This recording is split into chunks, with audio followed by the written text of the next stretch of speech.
Recuerdo que desde chico jugaba al ajedrez. Al principio me acuerdo de estar en la mesa de la cocina de mi casa desplegando el tablero que mi viejo nos había regalado. Junto a mis dos hermanos nos pasábamos horas jugando, moviendo las piezas, aprendiendo las aperturas.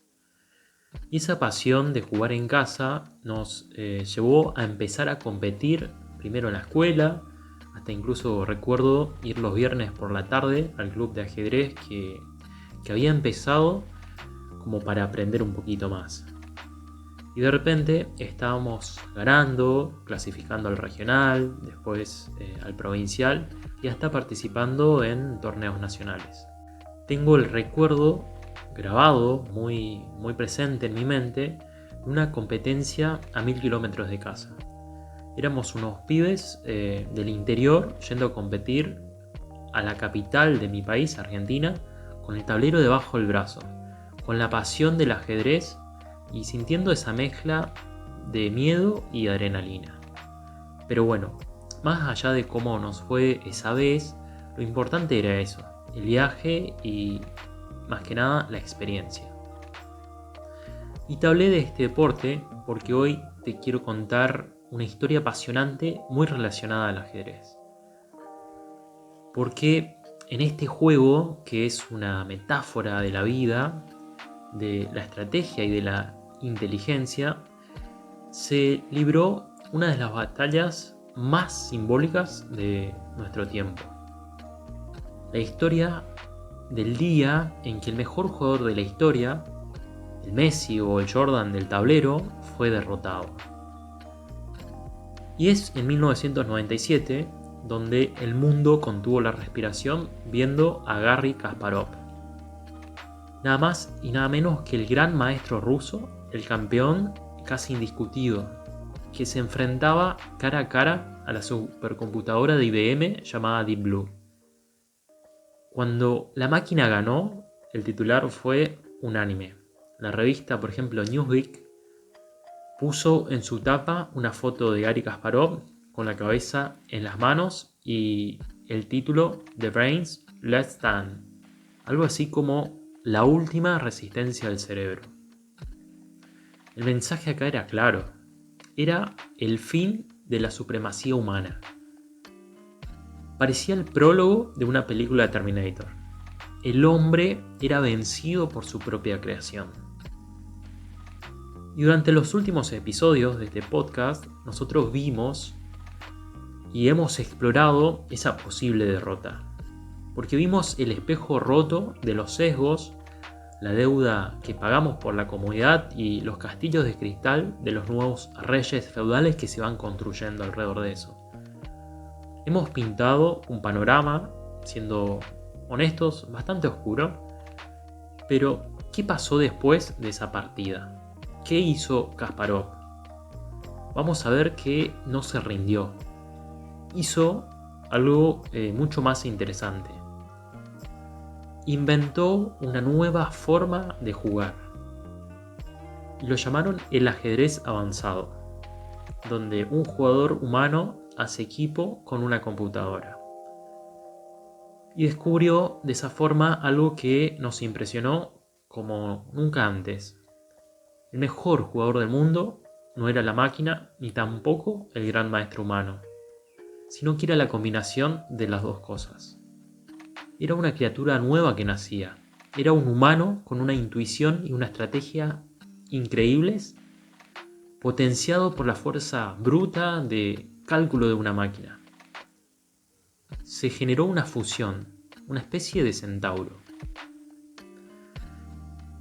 Y esa idea, la idea de criatura híbrida, es el corazón de este viaje. Y así, hoy en Planeta Artificial vamos a explorar la vereda de enfrente. Vamos a desarmar el miedo para construir una visión de futuro. Vamos a preguntarnos si la historia no es humanos contra máquinas, como vimos en las películas de ciencia ficción, sino que es humanos con máquinas. Yo soy Karu y si esto te aporta valor, el tuyo para mí es fundamental. Por eso te pido que te suscribas, dale me gusta y apoya este proyecto. Ahora sí, abrochate el cinturón porque vamos a conocer a la criatura que podría definir nuestro futuro. Bienvenidos al episodio número 8, el dilema del centauro. Vamos.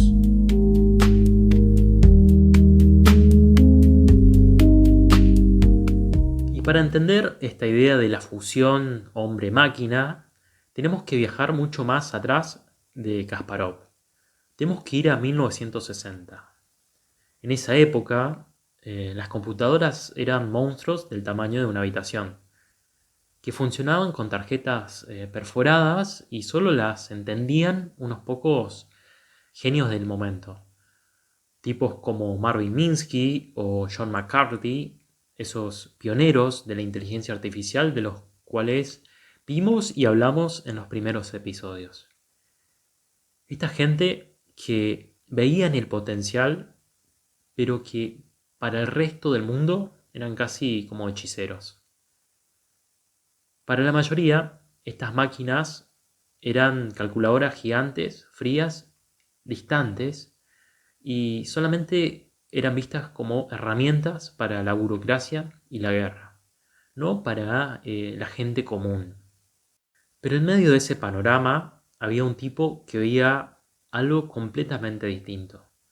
Un psicólogo y científico de la computación llamado Joseph Carl Robenet Licklider, o Lick para los que lo conocían. Lick era una mente inquieta que se movía entre mundos. Trabajaba en el MIT, que junto con la Universidad de Stanford, en la costa oeste de los Estados Unidos, y los Bell Labs, era uno de los grandes epicentros de la innovación tecnológica de la época. Estaba en un ambiente financiado en gran parte por el Departamento de Defensa en plena Guerra Fría. Rodeado Lick de ingenieros obsesionados con la velocidad y el cálculo, pero él, que venía de la psicología, estaba obsesionado con otra cosa. Estaba obsesionado con la cognición, con la forma en que pensamos. Y así, en 1960, Licklider escribió un paper que, leído hoy, parece una profecía. Se llamaba La simbiosis hombre-computadora. Y arrancaba diciendo que la simbiosis es una interacción entre dos organismos distintos que viven en una asociación íntima y que esperaba que en un futuro no muy lejano los cerebros humanos y las máquinas de computación estuvieran como acoplados de una forma muy estrecha. Y acá quiero que pensemos en lo radical de esta idea. Mientras todo el mundo veía a las máquinas como herramientas para reemplazar el trabajo mental rutinario, Lick las veía como socias para potenciar el pensamiento creativo. La visión de Lick fue tan potente que se convirtió en el primer director nada más y nada menos que el ARPA, la agencia que, como vimos en el episodio anterior, creó ARPANET, la predecesora de Internet.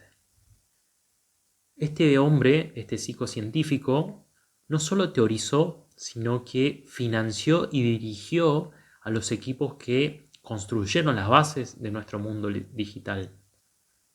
Lick fue uno de los primeros en ver y en pensar en una fusión hombre-máquina. Él entendió que el objetivo no era crear máquinas que nos reemplazaran, sino máquinas que aumentaran nuestro intelecto, que se hicieran cargo de las tareas rutinarias, del cálculo pesado, para que nosotros pudiéramos dedicarnos a lo verdaderamente humano, a formular las preguntas, a establecer las metas, a tomar las decisiones difíciles. Y con esto, siendo honesto, hoy en pleno 2025, aún las ideas de Licklider suenan raras para mucha gente. La idea de una simbiosis tan profunda todavía genera como cierto rechazo, cierto miedo. Pero sin dudas, sus años de estudio y las evidencias que vemos todos los días le están dando la razón. Así que con esta visión casi profética en la cabeza, la de que fuimos diseñados para colaborar, damos el pase al siguiente bloque para ver cómo se ve ese sueño hecho realidad hoy.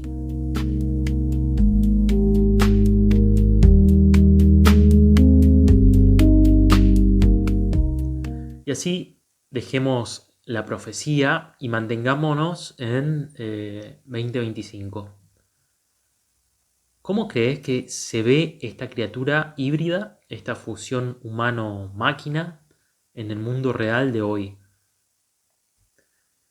Y yo te podría decir que se ve en todos lados, si sabes dónde mirar.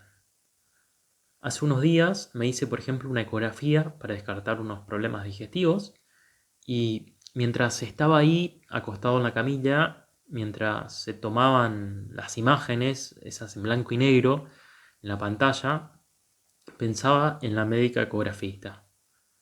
Ella movía esa especie de lápiz que se llama transductor con una habilidad y una experiencia increíble. Buscaba ángulos, interpretaba las sombras, los repetía. Su cerebro, entrenado durante muchos años, estaba en un diálogo constante con la máquina. Pero después, cuando me llega el informe por mail en los días siguientes, pensé, ese informe lo va a ver mi médico clínico, quien va a sumar otra capa de análisis, y después también me pregunto, ¿y si hubiera una tercera capa o una cuarta y así? La de, por ejemplo, la burocracia de la obra social que tiene que autorizar un estudio más complejo y etc. Cada capa le añade una perspectiva, pero también un posible punto de fricción, su propio entendimiento. Pero, por ejemplo, pensemos en un médico radiólogo. Pasa horas mirando imágenes, buscando patrones sutiles que puedan indicar un tumor. Puede ser, ya lo sé, un trabajo agotador y fatiga, depende del contexto. Puede llevar a errores. Pero hoy, una IA entrenada con millones de imágenes puede analizar esa misma resonancia en segundos y marcarle al médico las áreas sospechosas. Hay estudios, por ejemplo, de Google Health que han demostrado que los sistemas de IA pueden detectar el cáncer de mama en mamografías con una precisión igual o incluso superior a la de los radiólogos humanos. La máquina, de esta manera, no reemplaza al médico, pero le da un superpoder. Aumenta su capacidad de percepción. El diagnóstico final es el resultado de esta simbiosis que estamos viendo. La experiencia del humano potenciada por la capacidad de análisis sobrehumana de la máquina. O, por ejemplo, también pensemos en un programador. Hoy se habla mucho del vibe coding o programación por vibras. Esto significa, o es más o menos la idea, de que ya no le decís a la máquina exactamente qué hacer línea por línea de códigos, sino que le describís la vibra en lenguaje natural. Es como literalmente decirle en un párrafo la intención de lo que querés lograr. Y la máquina te puede programar una página web, una app de pago, lo que sea. Por ejemplo, herramientas como GitHub o Copilot actúan como ese copiloto justamente. El programador escribe un comentario y la IA le sugiere el código. Lo libera. Le permite dedicar su energía mental no a la tarea mecánica, sino a lo más creativo, a diseñar la arquitectura de ese software. También, para pasar por otra área, lo podemos ver en el arte. Por ejemplo, un arquitecto que hoy usa Midjourney puede escribir un prompt donde le pide a la IA, por ejemplo, un edificio residencial en Buenos Aires, estilo racionalista. El racionalismo, para quienes se preguntan, por ejemplo, podría ser en arquitectura ese estilo de los años 30 que aparece con lo que se conoce con el movimiento moderno. Es ese edificio puro, recto. Y recientemente para los que vieron Homo Argentum, esa película de Francella, donde el personaje de Francella es amenazado por una mafiosa en el ascensor. Bueno, ese edificio se llama Comega y en la última planta tiene un skybar y todo ese edificio es de estilo racionalista. Bueno, pero todo esto que te conté a la IA no le interesa, no le importa saber de historia ni de lo que pasó en ese edificio en el Comega. Pero más allá de eso entiende la estética y en un minuto le da al arquitecto o a quien se lo pida 100 visualizaciones distintas, 100 puntos de vista, 100 imágenes de ese edificio. En todos lados vemos estos casos y el patrón es el mismo. La máquina se encarga de la escala y el cálculo y el humano se queda con la intención, con el juicio y también con la ética. De esta forma no es un reemplazo, es un aumento. Pero esta visión tan optimista tiene un lado B, tiene una contracara, una pregunta que nos deja en la puerta de la gran controversia.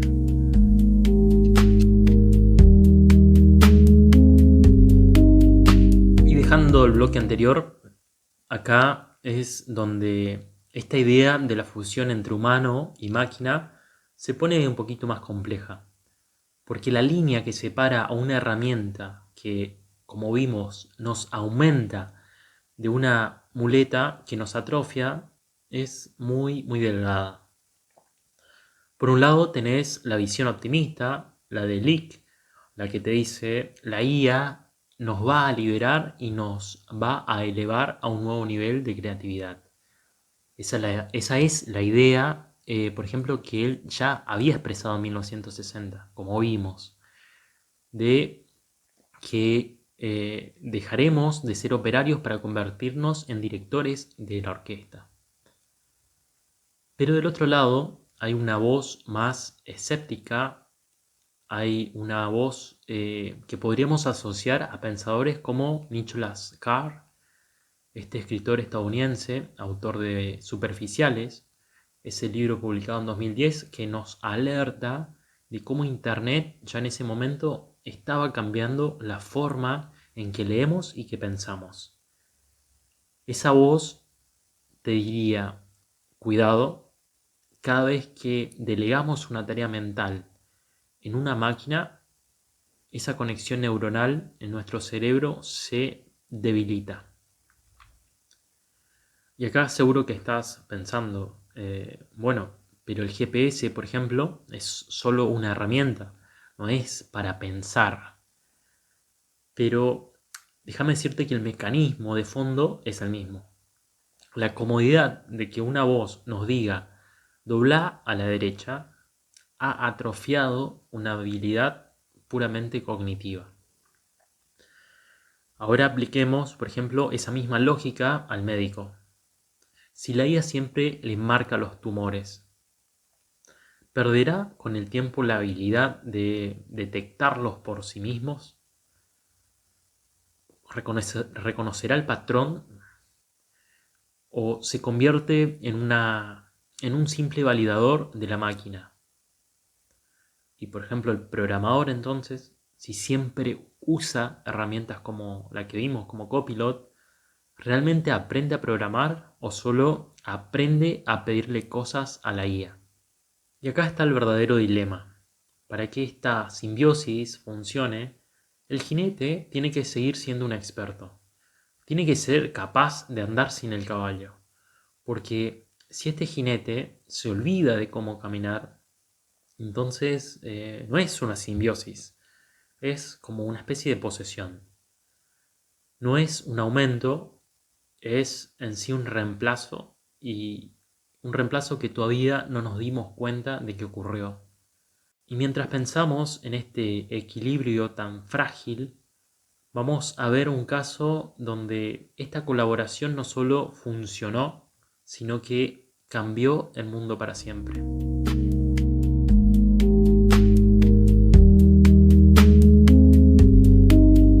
Para entender el potencial real de esta simbiosis, de esta relación de beneficio mutuo entre organismos distintos, tenemos que salir de las oficinas y de los laboratorios para meternos en el corazón de la ciencia. Durante 50 años, la biología tuvo un problema que parecía imposible de resolver. Se lo conocía como el problema del plegamiento de las proteínas. Las proteínas son las moléculas de la vida y su función depende de su forma 3D.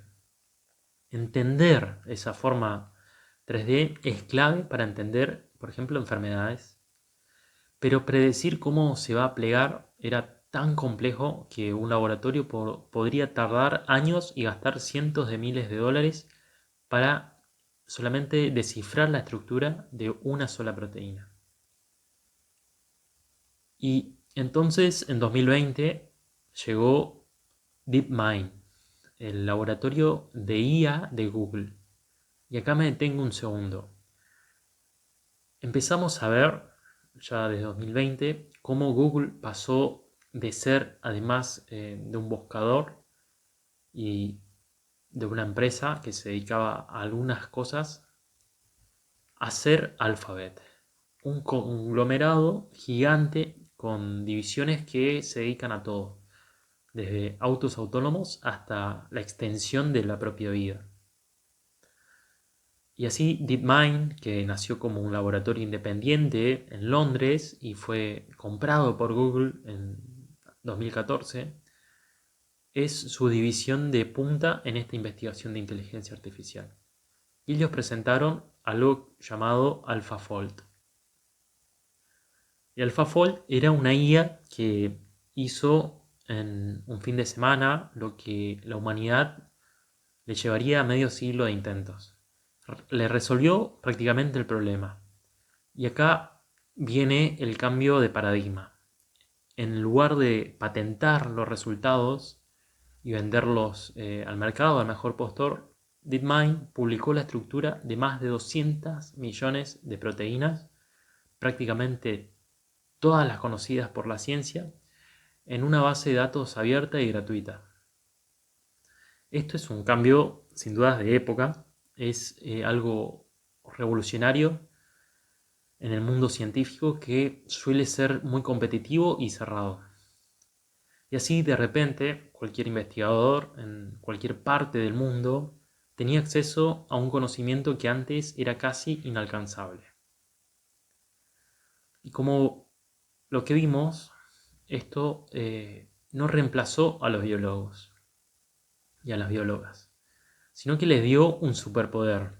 De repente, en lugar de pasar años tratando de descifrar una estructura, podían buscarla y dedicar su tiempo a lo que realmente importa, a diseñar nuevos fármacos, por ejemplo, o a entender cómo un virus infecta una célula, o, sin más, a crear vacunas. Gracias a, por ejemplo, AlphaFold, se está acelerando la investigación contra el cáncer, el Alzheimer, la resistencia a los antibióticos, etc. Este es el modelo de colaboración en su máxima expresión. La IA no se hizo la pregunta, no tuvo la curiosidad ni la necesidad de salvarse a ella misma. Simplemente resolvió un problema de cálculo a una escala que el cerebro humano no puede manejar. Y al hacerlo, potenció a toda una generación de científicos para que ellos, los humanos, pudieran hacer avanzar la ciencia de una forma que va a salvar sin duda millones de vidas. Y de esta revolución en la ciencia que vimos, que se dio en un fin de semana prácticamente en 2020, con AlphaFold, nos lleva directo a nuestro bloque de reflexión final.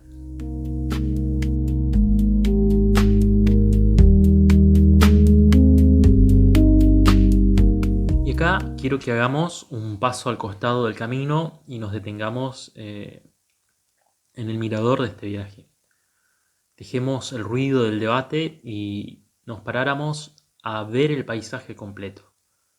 Por un lado, vamos a ver el valle de la atrofia, lleno de las advertencias que exploramos en episodios anteriores.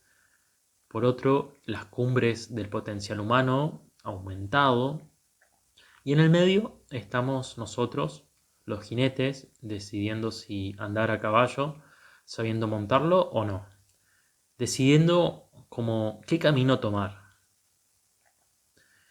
La era de esta fusión humano-máquina no es una utopía garantizada, es más bien un desafío y nos obliga a repensar dónde está el verdadero valor de nuestro trabajo. Si la ejecución la puede hacer una máquina, entonces nuestro valor se tiene que mover a otro lado. Tenemos, como humanos, que encontrar valor en otro lado. No sé exactamente cómo vamos a hacer eso, pero estoy seguro de que algo hay. A lo mejor dedicarnos puramente a crear, no lo sé. Y eso es lo que debemos buscar.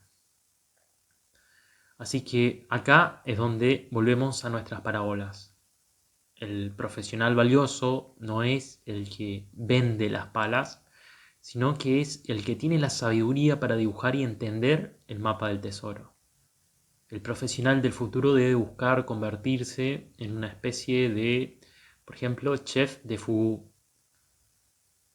Y cuando investigaba sobre esto, leí que el fugu es el pez globo eh, muy caro, por ejemplo, en las costas de Japón. Es, es un plato típico y favorito. Pero tiene un veneno mortal. Tiene una neurotoxina para la cual no hay antídoto. Y el margen de error es cero. Por eso los chefs de fugu que lo preparan pasan por años de entrenamiento y examen durísimo. Ahora, la IA te puede dar la receta, te puede hasta guiar el cuchillo para que un brazo robótico lo corte. Pero solo un chef experto, con años de experiencia, con un juicio impecable, sabe detectar esa parte minúscula que puede matar al comensal. Y así el valor ya no está en cortar el pescado, está en gestionar el riesgo, está en la responsabilidad. Así que para ser buenos jinetes en esta nueva era, parados en el medio del valle, tenemos que enfrentar y entender a nuestra montura de forma inteligente. Tenemos que saber andar con el caballo. Tenemos que conocer sus límites, saber guiarlo, cuándo empujarlo y cuándo frenarlo. Porque si solo nos dedicamos a usar la guía como un botón mágico, sin mantener nuestras propias habilidades afiladas, no seremos jinetes, sino que seremos simplemente una carga, un peso muerto que no decide, que solamente se deja llevar. Y así la responsabilidad es nuestra. Luchar contra la tecnología, como vimos en episodios anteriores, es una batalla que no tiene sentido. Ser luditas hoy, como fueron aquellos obreros que rompían las máquinas en la revolución industrial, no tiene sentido. Nuestra mayor pelea está en educarnos. Tenemos que educarnos en las cosas que la máquina no puede hacer. Me refiero al pensamiento crítico, a la creatividad lateral, a los pensamientos laterales, a la inteligencia emocional, a la ética. El futuro no es de los que saben programar una IA, sino que es de los que saben cómo dialogar con ella. Y así estoy convencido de que sin dudas seremos mejores humanos.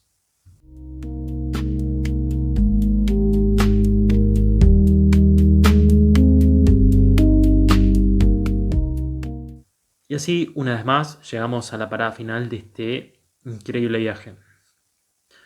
Y si miramos para atrás por el retrovisor de nuestra nave, la ruta que recorrimos es increíble. Empezamos con la derrota de un rey en un tablero de blancas y negras, con la historia de Garry Kasparov, un símbolo del supuesto fin de nuestra era. Recordemos, eso fue en 1997. Y terminamos con la esperanza de curar enfermedades, con la promesa de que quizás lo mejor de nosotros está por venir.